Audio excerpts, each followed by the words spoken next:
450 वर्षापूर्वी. आत्ताचे 10 लाख म्हणजे तेव्हाचा रुपया, अशा हिशोबाने 65 लाख. विचार बरं, अंतरवाली कर, विचार करा. लय नका करू, वाटेकीन तुम्हाला लय वाटत ते. आपल्या सासऱ्यानं अर्धा तोळा केला, भाद्रपद आला तरी स्टेटस ठेवतोय, कटाळाला बघू बघू. लाडाचा जावई गेलाय सासरवाडीला अर्धा तोळ्यावर. काय संपत्तीचा विचार करता मायबाप. 65 लाख आत्ताच नाही, 450 वर्षापूर्वी.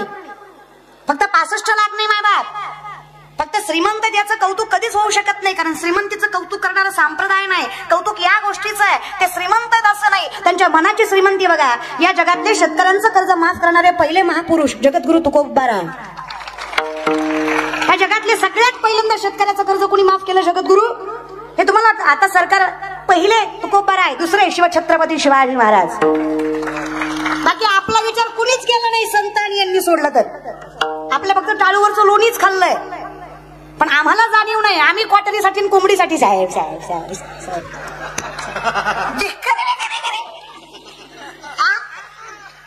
खरंच हो. अरे काय पोरांचं वय दादा मला सांगा ना, की माझ्या वयाची पोरं सोर. आता मी 22-23 वर्षाची पोरगी. अरे ज्यांच्यामध्ये ताकद एवढी आहे, विचार एवढे शुद्ध आहेत, एवढं डोकं आहे, पण चुकीच्या ठिकाणी वापरतात. पोरं वाईट आहेत असं नाही बरं का. हा तोच महाराष्ट्र आहे तिथं मनुष्यांच्या पाठीमागे एवढा खळखळून उभा राहिला की सागरही कमी पडावा इतकी ताकद महाराष्ट्राची वाढली. ही तीच पोरं आहेत जी काहीतरी चांगलं असलं की पाठीशी उभी राहतात. पोरं वाईट आहेत असं नाही. हा तोच महाराष्ट्र आहे जिथं मराठीत नाचणारी पोरं आहेत ना, त्याच महाराष्ट्रात कीर्तनात टाळ घेऊन सुद्धा पोरं आहेत. हाच महाराष्ट्र आहे माझा. वाईट आहेत असं नाही. 2-4 नासके कांदे प्रत्येक टोपलीत असतातच. बापू एकच होतात, बदनाम सगळे होतात. कळलं त्यालाच कळलं. ते कळायला तुका म्हणे ते पाहिजे जातीचे, बाकी काही नाही. आमची अवस्था काय झालं माहितीये का, जे सत्यकर्म तुकोबाराय म्हणतात ना, जे नामदेवराय म्हणतात कल्पनेची बाधा न हो कवणे, जे माऊली म्हणतात वैताची झाडणी गुरुविना तया कायचे कीर्तन, म्हणजे आपल्याकडे योग याग विधी हेनी नोहे सिद्धी, वायाची उपाधी दंभ धर्म न लगती सायास. अरे सुखे येतो घरा. मग तुकोबाराय म्हणले ठाईच वय सोनी. ज्ञानोबाराय म्हणले चहुवेदी जाणं, 18ही पुराण, अरे हरिमुखे म्हणा. मग माऊली म्हणले जयाचे आहिक धड नाही तयासी परित्र पुस्ती गाई. अहिक जगणं, धड. आपल्या मराठी व्याकरणामध्ये कमीपेक्षा कमीपेक्षा कमीत कमीत कमीत कमीला म्हणतात धड. वागायचं सोड, धड बोलत जा. धड धड वेगळं, धड वेगळं. धडांनो आपलं माणसांनो धड व्हायला बरं का. तर ते धड धड, अरे वागणं सोडा, बोलणं तरी याचं जगणं धड नाही. तुम्ही त्याला विचारताय मोक्ष कशा? नाही रे दादा. महान आत्मा यस्य सहा इति महात्मा, हे शास्त्राची व्याख्या महात्माची. व्याख्या कशी करणार? महान आत्मा यस्य सहा इति, इति लावायची गरज नाहीये. तसं ज्याचं हृदयच मोठं आहे, जिदेही उदास भक्त आईसे जाना. हृदय एकट्यासाठी मोठं आहे का? अवघाची संसार सुखाचा. मी दैवाचा आहे का? आम्ही दैवाचे. मी कीर्तनकार आहे, स्वाभिमान आहे. अभिमान आहे का? माझ्यासारखं कीर्तनच कुणी करीत नाही, हा अभिमान आहे. कळतं? जिथं मी पण आला तो अभिमान आहे. जिथं सर्वस्वासाठी आहे तू स्वाभिमान आहे. जर देशासाठी आहे, धर्मासाठी आहे, मातीसाठी आहे तर स्वाभिमान आहे. आणि काय रे दादा, काय रे पोरांनो, अरे बहीण पायाला हात लावते. गाव माझा, तालुका माझा, जिल्हा माझा, परंपरा माझी, संस्कृती माझी. माझ्या पूर्वजांनी देह सांडला, अरे माझ्या आईबापाने त्याग केला, मग इथं साम्राज्य सुद्धा माझंच असलं पाहिजे. या कर्तृत्वाने जगलं पाहिजे. एवढं कर्तृत्व शरीरामध्ये असलं पाहिजे. आणि इथं गावातल्या पानाच्या टपरीपासून शहरातल्या सोन्याच्या दुकानापर्यंत सगळं आपलं पाहिजे. माझ म्हणलं तरी हरकत नाही. लय हिनवलंय लोकांनी आपल्याला, लय. अरे दुकानं त्यांची, घड्या घाला आपली पोरं. विचार करत जा. आणि पोरांनो, उद्यमेन ही सिद्धंती कार्यानी मनोरथ है, नाही सुप्तस्य सिंहस्य प्रविशन्ति मुखे मृगः. नसल कळलं थांबा सांगते. धर्मशास्त्र सांगते, न्यायशास्त्राचं वर्णन आहे. कष्ट न करता कोणाचाच बाप देत नाही, जगाचाही नाही. धर्म पाळायचा आहे तर न्याय पाळलाच पाहिजे. आणि न्याय हाय, जर मी कष्ट केल्याशिवाय मला जगाचा मालक देत नाही, तर कष्ट केल्याशिवाय देणार, कष्ट केल्याने देणार, हा माझा विश्वास आहे, हा न्याय आहे. उद्यमेन ही सिद्धंती, उद्योग. उद्यमेन म्हणजे उद्योग. बघा मूर्खासारखं वागतो आपण, भलत्यांची पुस्तकं वाचतो आपण. जरा ज्ञानेश्वरी शास्त्र वेदांचाही कधीतरी अभ्यास करत जा. या जीवनातली मोठ्यातली मोठी टेक्नॉलॉजी, या विश्वातली, या सध्याच्या 2023 जे चालू आहे यातली सगळ्यात मोठ्यातली मोठी पाहिजे. मग चंद्रयानापासून घरातल्या मिक्सर पर्यंत या सगळ्याचा उच्चार तुम्हाला वेदान आणि शास्त्रामध्ये दिसेल. याला हिंदू धर्म म्हणायचा आहे. 90% विज्ञान म्हणजे ज्ञानेश्वरी मायबाप. अरे कशाला लांब जाता. हा प्रकाश या बल्बचा शोध 100 वर्षापूर्वी सायंटिस्टने लावला. मूर्ख आहेत आपण. 750 वर्षापूर्वी 750 वर्षापूर्वी माऊली ज्ञानेश्वरी मला सांगतात इसवी सन पूर्व. लक्षात येतं. 750 वर्षापूर्वीची ज्ञानेश्वरी ज्यात माऊली वर्णन करतात. उदकाचे आवेशे प्रगटले ते झलकलकीत दिसे तर आविजो माझी असे सलील काही. उदक म्हणजे पाणी, आवेश म्हणजे प्रेशर. पाण्याच्या प्रेशरने वीज निर्मिती होते. हे आपल्या ज्ञानोबरांनी 750 वर्षापूर्वी ज्ञानेश्वरीमध्ये सांगितलं. याला विज्ञान म्हणायचं आहे आणि याला वारकरी संप्रदाय म्हणायचा आहे. लोकांना नाही ज्याला काही येत नाही ते कीर्तन करतात. अरे वा, तुमचं कसं झालंय. तुमचा अंगाऱ्यावर विश्वास आहे पण बुक्यावर नाही. असले भामट्यांवर आहे पण संतांवर नाही. मेंटॅलिटी रे. ते तुमच्याकडं ज्या देवाचा प्रचार जास्त आहे त्याच देवाला गर्दी जास्त आहे. खरंय खोटंय. आणि मग प्रचार करायला आपण कमी नाही पडलं पाहिजे. मराठी भाषेत बोलू का. आपल्या बापाला बाप म्हणलं तरच लोक खानदानिक म्हणत असतात.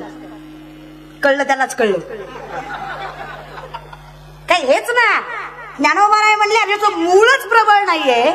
ज्याचं मूळच प्रबळ नाही. कारण ज्ञानी त्याला म्हणावं. न्यायशास्त्रामध्ये सांगतात आत्मा हा निर्गुण निराकार. आत्म्याला कुठलं स्वरूप नाही. आत्मा मरत ते शरीर. पण या आत्म्याचं स्वरूप कुणाला मानलंय तर ते ज्ञानाला मानलं. कुणाला. ज्ञानाला. पण ज्ञान आत्म्याच्या अधीन नाहीये. आत्मा यायच्या आधी ज्ञान येतं. It is science. Genetic generation. Scientifically याला जनरेटिक जनरेशन म्हणतात. कसं. साध्या भाषेत सांगते. परवा दिवशी मी डॉक्टरकडे डॉक्टरला म्हणले काय सांगू डॉक्टर साहेब लय भूक लागते लय चक्कर येते काय झाले. डॉक्टर म्हणले शुगर झाली. म्हणलं मूर्खच का. अरे मला गोड खात नाही मी. गोड मला आवडत नाही. मी गोड कधी झाली नाही. काळजी करू नका. विनोद आहे. उद्यापासून गोड द्यायचा नाव. तसं नाही माझ्या बाप. विनोद आहे. म्हणलं अरे मी गोड खात नाही. मला गोड आवडत नाही. शुगर होणं शक्य नाही. काही माणसं असतात गोड खात नाहीत तरी शुगर. गोड आवडत नाही तरी शुगर. मी म्हणलं अरे खात नाही मी गोड आवडत नाही. कस काय झाली तुझ्या मशनी खोट्यात. तो खोट्या तुझी डिग्री खोटी. तो म्हणला ताई तसलं बोलू नका. झाली. म्हणलं नाही झाली. तो म्हणला झाली. म्हणलं नाही झाली. तो म्हणला झाली. म्हणलं कस काय झाली. ती म्हणलं तुझ्या बापाला होती म्हणून तुला झाली. बरोबर. जनरेटिक तसंच आहे. इथे आदिनाथ गुरु सकळ मच्छिंद्र तयाचा मच्छिंद्राने बोध गोरक्ष बळला गहिनी प्रसादे ज्ञानदेवा सार चोजविले ज्ञानदेवे रचिला. नामदेवरायांचा अवतार तुकोबर आहे. कळतंय. हे मूळ ज्याला कळलं नाही ना मग सर्व सुकृताचे फळ मी मूळ आहे. जाई नगे माये. आणि विचार करा जर ज्ञानियांचं ज्ञानी विश्व माऊली पंढरीच्या वारीचं महात्म्य सांगतात तर काय भाग्यवान आहेत आपण. कौतुक करणार कोण आहे याचा विचार करत जा. जर तुकोबरायांसारखे म्हणतात. तुकोबराय म्हणजे साधन आहे बरं का. तुकोबराय म्हणजे ज्या मातीहून चलतात ती माती विठ्ठल विठ्ठल म्हणते. ज्या दगडाला हात लावतो तो दगड पांडुरंग होतो. ज्या माणसाकडे बघतात तो माणूस विठ्ठलमय होतो. तुकोबराय कीर्तन करायला लागले. पुणे जिल्ह्यात नायगाव मध्ये मेलेला पोरगा उठून उभा राहतो. एवढं सामर्थ्य तुकोबरायाने. आणि हे काय घेऊन बसले. तुकोबराय म्हणजे त्रैलोक्याचा नाथ अखिल कोट ब्रह्मांड चालक ज्यांच्या चरणावर मस्तक ठेवतो त्यांना तुकोबराय म्हणायचं. आम्हाला तुकोबराय ज्ञानोबराय कळले नाही हो. आम्हाला धर्म कसा कळणार आहे. मूळच प्रबळ नाही आमचं. आम्हाला कीर्तन माहित नाही. आमच्या पिढीला कीर्तन माहित नाही. आता गणपतीत वगैरे नवरात्रात वगैरे पोरांनी फोन केले ना ते फोन करून म्हणतात ताई तुमचा प्रोग्राम ठेवायचा होता. प्रोग्राम करते होय रे मी. तुला ह्यो प्रोग्राम दिसतो का. आमच्या गावात सप्ताह होता आणि तुम्हाला घुसवायचं होतं. घुसव महाराज लोकांना घुसवतो लागा. त्यांच्यापेक्षा भंगार. तुमचं तुम्हालाच आणावं लागतंय का आम्ही आणावं लागतंय. नाही उगत दे तुझं सोयाबीन खुरपी ते मुकादमय मी. काय बोलताला का. त्यांच्यापेक्षा वाईट. तुम्ही सुपारी किती घेता. बरं देऊन देऊन द्या चाल किती. अरे माझ्या आईच्या दारात सोन्याचा झाड आहे. विचार करा घरात किती असेल. जयच्या द्वारी सोन्याचा पिंपळ अंगी आईसे बळ. आणि पैशाचं काय घेऊन बसलं. विपदो विपदो नेव संपदो म्हणजे संपदा. विपदा विस्मन्नम विष्णू संपन्न नारायण स्मृती. विपत्ती म्हणजे विपत्ती नाही. संपत्ती म्हणजे संपत्ती नाही. भगवंताला विसरणं ही खरी विपत्ती. भगवंताला मनात साठवणं ही खरी संपत्ती. जरा जपता आली तर श्रीमंत. परमार्थ हे महाधन जोडी देवाचे. लोक म्हणतात काय देतं देवाचं नाव. तुकोबराय म्हणले गाढवाचे घोडे आम्ही करू दृष्टी पुढे. अजून काय द्यावं देवाच्या नावाने. अरे एवढी ताकद दिली भगवंताच्या नावाने की गाढवाचं घोडं तुमच्या डोळ्यात एकच करू शकतो. लोक म्हणले तोंडाला येतं ऐकतो म्हणून काही बोलायच नाही महाराज. कळत गाढवाचं घोडं होत असतं का? अंतरवालीचं माय बाप गाढवाचं घोडं होतं का? होतं का? बोलत जा रे, बोलत जा. वाटलं तर कीर्तन माझ्या पाकिटातलं थोडं थोडं देते रे, तुम्हाला पण बोला. पण मला पाकिट नाही याची पण काळजी करा मायबापर. मीच फुकट आहे त्यामुळे तुमचं अवघड आहे आज मायबापर. बोलत जा, बोलत जा, धर्मासाठी तरी बोलत जा. गाढवाचं घोडं होतं का? होतं का माय? होतं का ग? तुम्ही तर बोला ग, पार्टीच्या आहे ग माझ्या. बोलत जा. तुम्ही बोलत नाही असं नाही ग माय. अगं तुम्ही भांडायला लागले अख्ख्या गावाला कळतं कोणाची सून भांडती ग माय. आणि माय तुमच्याच कष्टामुळे आणि तुमच्याच निष्ठेमुळे आज अख्खं महाराष्ट्र पेटून उठलाय ग. एवढी ताकद आहे ग माय तुमच्यात. साधे ग माय तुम्ही. ह्युमनिझम आयडियल मॅनेजर सगळ्यात मोठी व्यवस्थापक स्त्री आहे. उगाच आमच्याकडे म्हणत नाही यत्र नारीस्तु पूज्यन्ते म्हणते तत्र देवतः. जिथं स्त्रीचा सन्मान आहे तिथं भगवंताचा वास आहे. लय ताकद आहे माय तुमच्या. स्वतःला अंडरस्टिमेट करत जाऊ नका, कधी कमी समजत जाऊ नका. अगं लय श्रीमंत आहे आपण, लय आपण इतके गोड आहे, इतके गोड आहे. आपलं तोंड सोडलं तर आपण लय गोड आहे माय. आपल्यासारखा गोडवाच कशात नाही माय बाप. बरं का? बोलत जा माय, बोलत जा. गाढवाचं गोड गाढवाचं गोड होतं का माय? नाही होत माय. दादा होतं का? नाही होतं का? असं नाही नाही म्हणू नका दादा. तू का बरं खोटं बोलणार नाही असं म्हणू नका. तुम्हाला गाढवाचं घोडं बघायचं का? समोर आहे बघा. कळलं त्यालाच कळलं. अरे आम्ही गाढवच आहेत रे. ज्ञानाने आम्ही गाढवच आहे. संतांच्या कृपेने घोडे झालोय. ताकद अशी काही नाहीये रे आमच्या. खरंच काही नाही. श्री तुकोबराय म्हणतात कुणबी याच्या कुळी जन्मलो जगदीशा संस्कृत भाषा कैसी. तर आम्ही काय आमच्या तोंडात संस्कृत आणि बोब्या उच्चाराव्या? तुकोबराय म्हणतात कुणब्याच्या कुळात जन्मलेला साधा पोरगा आहे मी भगवंता. माझ्याच्याने संस्कृत जमणार नाही. मग जमलं नाही का? अवंग तुकोबरायांच्या संस्कृत मध्ये आहेत. श्री अनंता मधुसूदना पद्मनाभा नारायणा जगत व्यापका जनार्दना आनंद घना विनाश. आणि विचारलं हे तुमचं, तुम्ही चुकताय. तुका म्हणे मज बोलविता देव आपुडिया बळे नाही मी बोलत सका कृपावंत वाचा त्याची साळुंकी मंजुळ बोलत असे शिकविता धनी. म्हणजे हे चाललंय त्याचं कारण आहे. वाऱ्या हाती माप चाले सज्जनाचे तुका म्हणे सत्य कर्मा व्हावे. तुम्ही निस्ते साह्य व्हा निर्वाणी गोविंद. जगाचा मालक नाव करतो रे. नावाचं काय घेऊन बसला? लय लांब जाऊ नका माझ्याकडे बघा दादा. अरे 22-23 वर्षाची पोरगी मी. खरं सांगा एका पायावर भरून तपश्चर्या केली असेल काय वनाचं? नाहीच की रे दादा.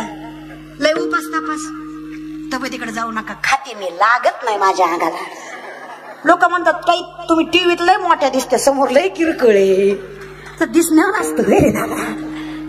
वाटत नाही तुम्हीच कशाने म्हणतात की तुम्ही फेटा काढला की वाटत नाही तुम्ही महाराज आहे. मग काय पोत्रच आहे?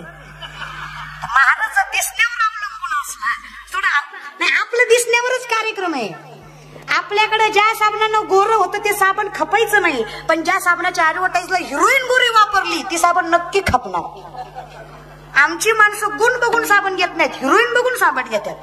आता ह्यांना कुणी सांगा तिची आई गोरी होती म्हणून ती गोरी आहे. ती काय साबणानं झाली होय रे दाद्या? लोक इतके विचित्र.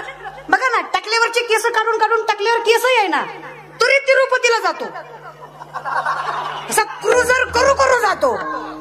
पंढरी पाय केलाय 3-3.5 तासाच्या 4 तासाच्या अंतरावर आहे. पण तिकडे जाणार असं नका करू दादा. जाऊ नका असं. जात जाण दादा काही हरकत नाही. ते आपल्याकडे उच्च नीच काही नेणे भगवंत तिष्ठे भाव भक्ती. आपल्याकडे असं काही नाही. पण मला एवढंच म्हणायचंय काही काही नमुने असे आहेत. 4 धाम केलंय, काशी बनारसी द्वारका मथुरा सगळं केलंय, फक्त पंढरपूर राहिले. हे हातचं सोडायचं पळ त्याच्या पाठी लागायचं अवघड आहे रे. मला कौतुक आहे संप्रदायाचं. मला कौतुक आहे माझ्या पंढरीच्या पांडुरंग रायाचं. अरे प्रत्येक देवाचं दर्शन 100 ते 150 फुटावर आहे. आजही माझ्या जगाच्या मालकाचं दर्शन चरणावर मस्तक ठेवून आहे वैभव माझ्या पंढरीचं. ताकद आहे माझ्याकडे. विठू माझा लेकरूवाळा आहे ना. सगळ्यांना जवळ घेतो महाराज. सगळ्यांना जवळ घेतो. श्रममी देईन पांडुरंगे. हा जर अधिकार आमच्या बापाजवळ आहे. हरिपट नीट म्हणत जा. क्षमामी देईन पांडुरंगा.